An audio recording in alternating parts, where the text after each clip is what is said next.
Lectura del libro del profeta Jeremías. Oía los rumores de la gente, terror por todas partes. Denúncielo, sí, lo denunciaremos. Hasta mis amigos más íntimos acechaban mi caída. Tal vez se lo pueda seducir, prevaleceremos sobre él y nos tomaremos nuestra venganza. Pero el Señor está conmigo como un guerrero temible. Por eso mis perseguidores tropezarán y no podrán prevalecer. Se avergonzarán de su fracaso. Será una confusión eterna, inolvidable. Señor de los ejércitos, que examinas al justo, que ves las entrañas y el corazón, que yo vea tu venganza sobre ellos, porque a ti he encomendado mi causa. Canten al Señor, alaben al Señor, porque Él libró la vida del indigente del poder de los malhechores.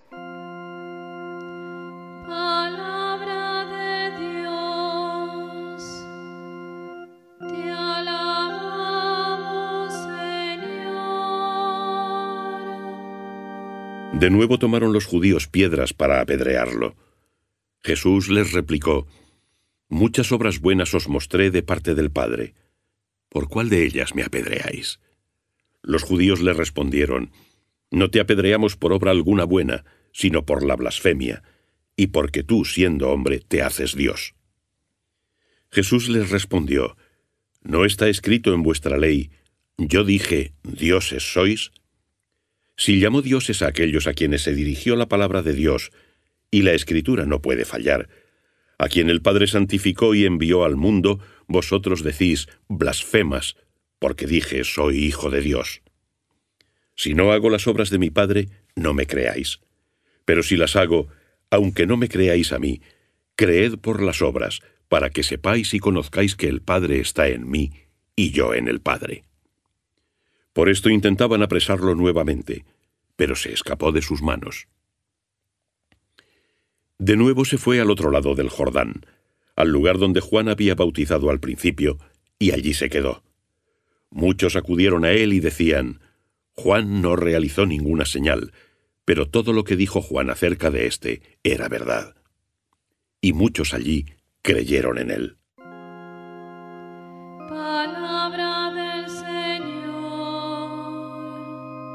Gloria a ti, Señor Jesús.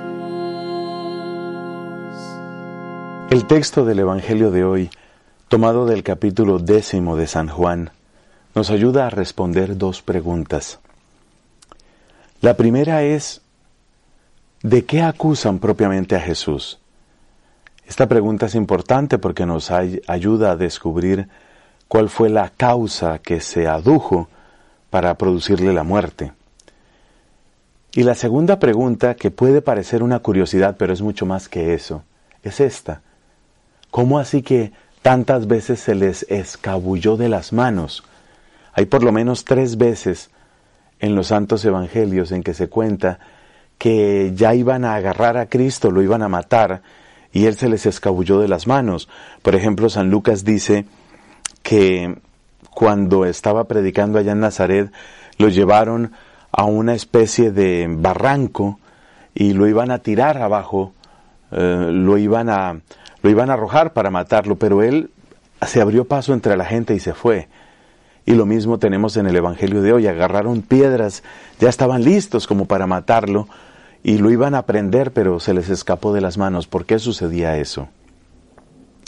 Lo primero que hay que destacar en cuanto a las acusaciones de Cristo, y esto está muy claro al comienzo del pasaje de hoy, es que dice Jesús: ¿por cuál de las buenas obras que he hecho me van a apedrear? Y entonces ellos le responden: no es por ninguna obra buena que tú hayas hecho, sino porque siendo hombre te haces igual a Dios.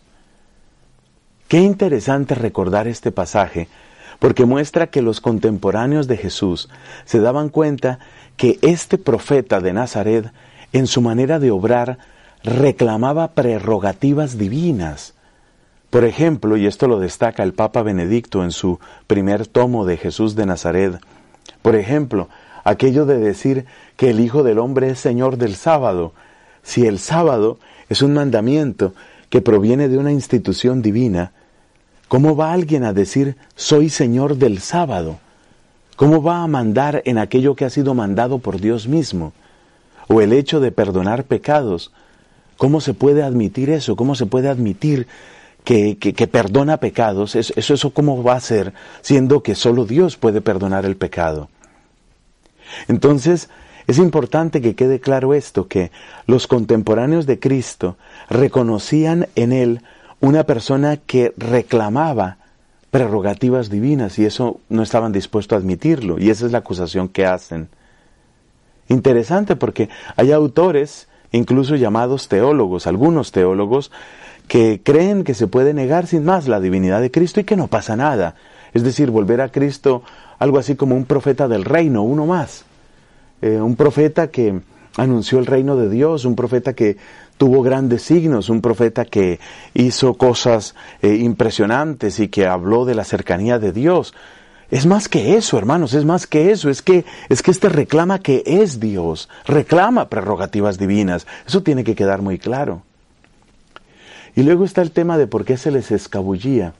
Y yo creo que especialmente en el pasaje de hoy, eso también queda bastante claro. Sobre todo si uno lee el conjunto del Evangelio de San Juan. Es que ellos querían agarrarlo, y lo dice expresamente otro texto de San Juan, pero no con violencia, para que la gente, para que la multitud entusiasta de Cristo no se levantara contra aquellos que querían deshacerse del Mesías, deshacerse del Señor Jesús. Es decir, la razón por la que Jesús podía escabullirse de ellos es porque ellos no podían obrar abiertamente. Si ellos tomaban demasiada fuerza contra Cristo abiertamente, entonces tal vez la multitud se les venía encima. Por eso necesitaban obrar a oscuras. Como eran oscuros sus corazones, como eran oscuras sus obras, también necesitaban obrar a oscuras. Y para eso necesitaban un traidor. Y para eso necesitaban agarrar a Cristo en soledad y durante la noche.